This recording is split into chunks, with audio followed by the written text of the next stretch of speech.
கரூர் சம்பவம் திடீர் திருப்பம். மத்திய அரசு களத்தில் இறங்கியது. கடந்த 27ஆம் தேதி சனிக்கிழமை நடிகர் விஜய் நாமக்கல் கரூரில் பிரச்சாரம். நாமக்கல் பிரச்சாரத்தை முடித்துக்கொண்டு கரூர் சென்ற விஜய் அங்கு கூட்ட நெரிசலில் கிட்டத்தட்ட 41 பேர் பலி, 67 பேர் காயம்.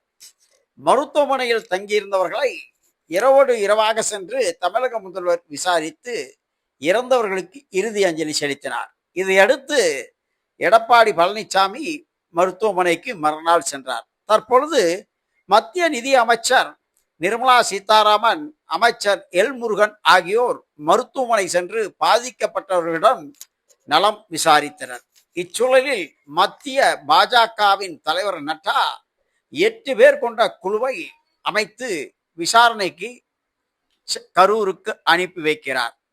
இக்குழுவின் தலைவராக ஹேமா மாலினி உட்பட 8 பேர்.